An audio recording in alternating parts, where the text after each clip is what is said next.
में आपको मिलते हैं। जैसे कि बिहार बोर्ड घुमा फिरा के क्वेश्चन बायोलॉजी में पूछ रहा है, ठीक है। इस बार फिजिक्स में 2025 में जो है फिजिक्स का क्वेश्चन हार्ड आया था, और 2024 में बायोलॉजी का क्वेश्चन हार्ड आया था। 26 में फिजिक्स का पेपर हार्ड आया, और हो सकता है अगले बार आए, चांस है या तो केमिस्ट्री में या तो मैथ में हार्ड आने वाला है। तो और बायो में आएगा तो मैं उसके लिए हूँ 1 नंबर की तैयारी करवाने के लिए। शुक्र जनन, यहाँ से क्वेश्चन स्टार्ट करते हैं। शुक्र जनन का नियंत्रण किसके द्वारा होता है? शुक्र जनन का नियंत्रण होता है एंडोजन के द्वारा, ठीक है। और दूसरा क्वेश्चन है एक्रोसोम में किसका संभाग है? तो मानव शुक्राणु का भाग है, और मध्य भाग में पाया जाता है माइक्रोकोन्ड्रिया, ठीक है। माइक्रोकोन्ड्रिया का क्या काम होता है? एटीपी बनाता है, ऊर्जा प्रदान करता है, ठीक है, पूंछ को गतिशील बनाने के लिए। और ये जो है शुक्राणु का शीर्ष भाग एक्रोसोम, इसे एक्रोपिंडक भी बोलते हैं, और ये टोपिनुमा संरचना हो गया है, ठीक है। एक्सोन्यूक्लियस रिडक्शन एंजाइम निर्माण में किसके द्वारा होता है? तो एक्सोन्यूक्लियस व एंडोन्यूक्लियस द्वारा, ठीक है। रिडक्शन एंजाइम में कौन सा है? एक्सोन्यूक्लियस और एंडोन्यूक्लियस। उत्परिवर्तन, यहाँ क्वेश्चन नंबर 4 है। उत्परिवर्तन सामान्यतः कराया जाता है गामा किरण में कराया जाता है। जेल वैद्युत का संचलन का उपयोग होता है, डीएनए को पृथक करने के लिए होता है। इतना जल्दी बता रही हूँ क्योंकि आपका टाइम का मैं जानती हूँ आपका टाइम बहुत ही ज़्यादा महत्वपूर्ण है ये वाला। टीआई प्लाज्मिड में पाया जाता है एग्रोबैक्टीरियम ट्यूनिफेरेशियंस में, ठीक है। इनमें से किसके द्वारा डेंगू का विस्तार होता है? ये चीज आप क्वेश्चन समझो, ठीक है, क्योंकि 2026 में ऐसा घुमाने क्वेश्चन पूछा ना, तो देखो था आसान ही लेकिन थोड़ा घुमा दिया। अब इसमें देखो यहाँ पे कितना सिंपल सा क्वेश्चन है, अच्छा टिक कर दोगे आप लोग। तो उसमें 2026 में ऐसा क्वेश्चन ना देखने को मिला है कि निम्नलिखित में से कौन सा कीट के द्वारा रोग वाहक है? तो उसमें दे रखा था टाइफाइड, फिलेरिया और मलेरिया, ठीक है। देखो मलेरिया और फिलेरिया ये कीट है, मच्छर क्या है? कीट। तो कीट के द्वारा होता है ना मलेरिया, डेंगू, फिलेरिया ये सब, तो मच्छर हो जाएगा इसका आंसर, ठीक है। रेप्लिकेशन इनमें से किसके द्वारा संबंधित है? डीएनए से। रेप्लिकेशन डीएनए में ही होता है। और क्वेश्चन कर लिया, मैं टिक के लाती हूँ, तब तक के लिए नोट करो आप लोग, स्क्रीनशॉट ले लो। अब हम यहाँ पे 9 नंबर क्वेश्चन देखते हैं। अंतरिक्ष में इसमें से मुख्य किसका उपयोग ऑक्सीजन उत्पादन हेतु किया जाता है? तो शैवाल को ऑक्सीजन उत्पादन हेतु लेके जाया जाता है, ठीक है। अंतरिक्ष में जो जाते हैं अंतरिक्ष यात्री, उसको शैवाल ले जाते हैं, उसमें ऑक्सीजन का उपयोग करते हैं, ठीक है।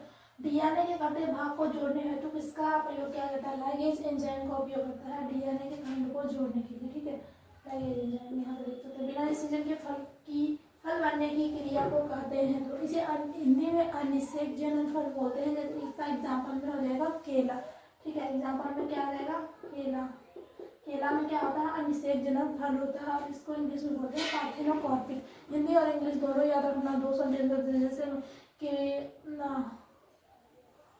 अग्रपिंडक एक्रोसोम को बोलते हैं, तो बहुत ही ज़्यादा कंफ्यूज करता है बिहार बोर्ड, ठीक है। तो उसके लिए हम आपको तैयारी बहुत अच्छा से करवाएंगे।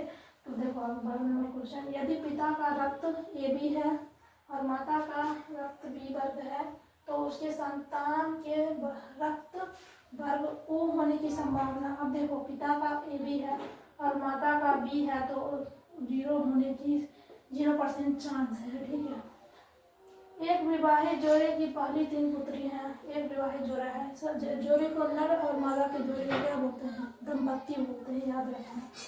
तो उन 3 पुत्रियां हैं, तो अब वो चौथी संतान की सोच रहे हैं, ठीक है। इस भावी संतान के पुत्र होने की संभावना कितने प्रतिशत है? चौथा पुत्र होने की संभावना 50% है। अगर देखो 3 पुत्रियां हैं, तो अब चौथा जो सोच रहे हैं, चौथा पुत्र होने की 50% संभावना। अब जरूरी नहीं कि होगा ये पुत्र, 85% है ना, तो इसमें से हो सकता है फिर चौथी जो है लड़की भी हो सके। तो इतना नोट कर लीजिए। अब हम 14 नंबर क्वेश्चन लेके आ रहे हैं, स्क्रीनशॉट ले लो या तो। अब यहाँ पे क्वेश्चन नंबर 14 देखेंगे, ठीक है।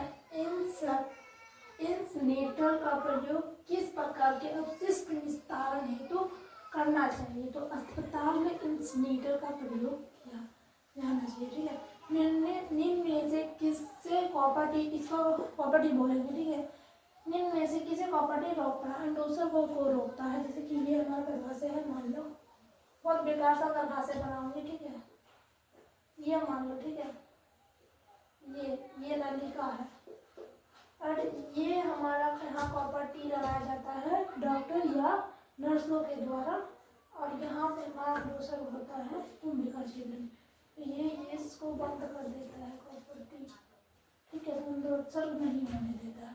मुकुलन द्वारा जनन किसमें होता है? मुकुलन द्वारा जनन जो है ईस्ट में होता है। मुकुलन द्वारा जनन किसमें होता है? ईस्ट में होता है। ये फर्स्ट चैप्टर का क्वेश्चन है। डीएनए के संदेशवाहक आरएनए बनने की प्रक्रिया को क्या कहते हैं? डीएनए से आरएनए बनने की क्रिया को प्रतिलेखन या अनुलेखन बोलते हैं, ठीक है, या ट्रांसक्रिप्शन बोलते हैं। और आरएनए से प्रोटीन बनने की क्रिया को क्या बोलते हैं? ट्रांसलेशन बोलते हैं। हिंदी में नाम ही नहीं याद आ रहा है, पता नहीं मैं कैसे टीचर बनूंगी। मुझे हर टाइम पे मुझे चीज़ मतलब पता होता है तो मैं भूल जाती हूँ। देखो ट्रांसलेशन, अनुवादन, हाँ अनुवादन याद है। अनुवादन हो सकते हैं, अनुलेखन ये प्रतिलेखन है, लेकिन एनसीईआरटी बुक में अनुलेखन दे रखा है, कोई बात नहीं, दोनों सेम चीज़ है। अनुवांशिक कोड में कितने कोड होते हैं? 64 कोड होते हैं। और अनुवांशिक कोड की कुछ विशेषता है, ये हमेशा त्रिक में होते हैं, जैसे कि 3 अनुवांशिक त्रिक में होता है, ठीक है, 64 कोड होते हैं। प्रतिबंधन एंजाइम HIND3 का स्रोत है हीमोफिलस इन्फ्लुएंजी, ठीक है। आनुवांशिक अभियांत्रिकी में इस्तेमाल पहला प्रतिबंधन एंजाइम का नाम क्या है? EcoR1, इसको पढ़ेंगे EcoR1, इसको पढ़ेंगे HIND3। तो आपने इतना लिख लिया। अब 21 नंबर क्वेश्चन लेके आती हूँ, आप स्क्रीनशॉट ले सकते हो। अब हम क्वेश्चन नंबर 21 स्टार्ट करते हैं। जैसा कि आप देख रहे हैं यहाँ पे क्वेश्चन रीड करते हैं। IAB जीन एक प्रोटीन उत्पादित करता है जो रोकथाम करता है कॉर्नर बोरर का, ठीक है।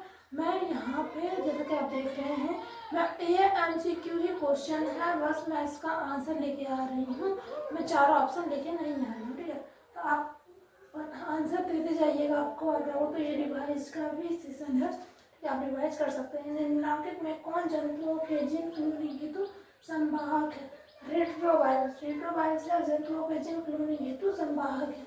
रुधिर में पाए जाने वाला इम्यूनोग्लोबिन है IgM, और दूध में पाए जाने वाला क्या बोलते हैं इसको? इम्यूनोग्लोबिन बोलना, ठीक है। ये तो रुधिर में पाया जाता है, और माँ के जो दूध में पाया जाता है उस इम्यूनोग्लोबिन का नाम बताना।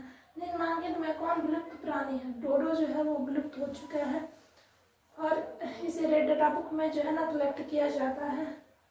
डॉप्सन की इकाई है, ओजोन के स्तर की मोटाई को मापता है। डॉप्सन एक इकाई मापक है, मतलब ये मापक यंत्र है जो ओजोन के स्तर की मोटाई को मापता है।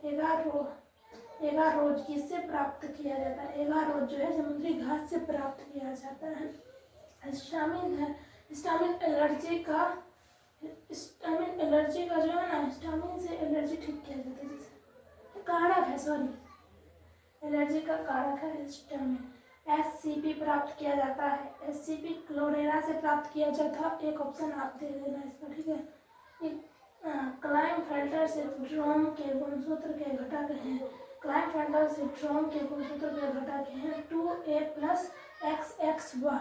आप इतना स्क्रीनशॉट ले लीजिए, मैं लेके आती हूँ। अगर आप रिवाइज कर रहे हैं तो स्क्रीनशॉट लेने की कोई जरूरत नहीं है, ठीक है। अब यहाँ पे 30 नंबर क्वेश्चन देखते हैं। यहाँ पे मार्कर खत्म हो गया था, तो मतलब अच्छा नहीं लग रहा है। ये वाला ज़्यादा डार्क है तो अच्छा लग रहा है, ये वाला थोड़ा कम अच्छा लग रहा है, तो मैंने मार्क इसमें इंक भरा, ठीक है। देखते हैं क्वेश्चन देखते हैं।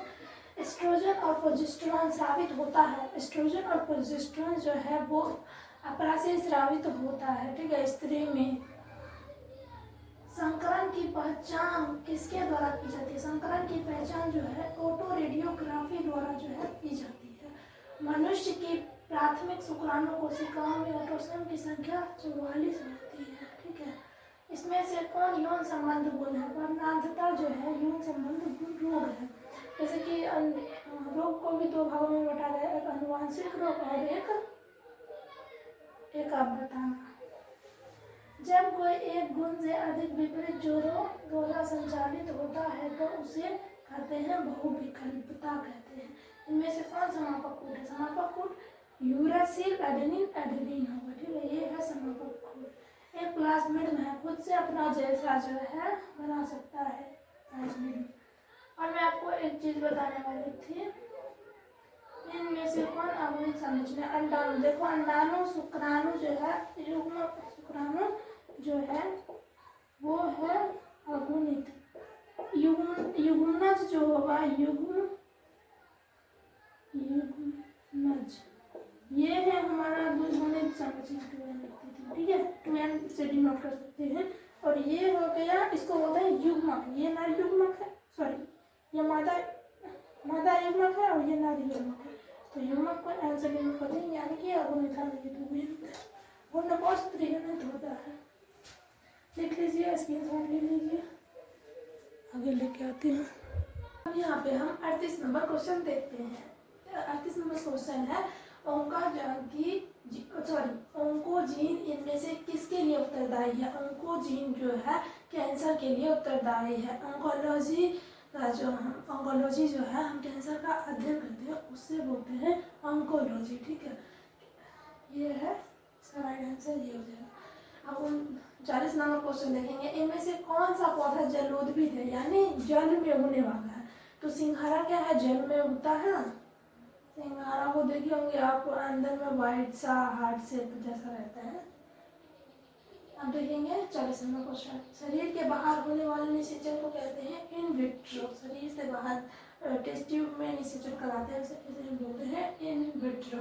विश्व पर्यावरण दिवस कब मनाया जाता है? 5 जून को। 1 दिसंबर को क्या मनाया जाता है? एड्स दिवस, ठीक है, लिख लेना, ये भी इम्पोर्टेंट है। 1 दिसंबर को एड्स दिवस। सर्टोली कोशिका पाई जाती है, सर्टोली कोशिका बेसिन में पाई जाती है, जो कि नर जन्म कोशिका को पोषण प्रदान करती है, ठीक है। इनमें से कौन जंतु उभयलिंगी नहीं है? तो जोक जो है वो उभयलिंगी नहीं है, इसका राइट आंसर ये हो जाएगा। ऑपरेंट मॉडल क्या प्रदर्शित करता है? ऑपरेंट मॉडल जीन का रेगुलेशन प्रदर्शित करता है। रेड डाटा बुक में क्या सम्मिलित है?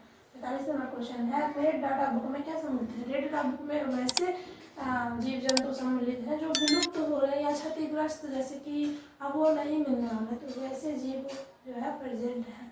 आज के लिए इतना ही, तब तक के लिए धन्यवाद। जय हिंद, जय भारत। और आप लोग ये देख लीजिएगा।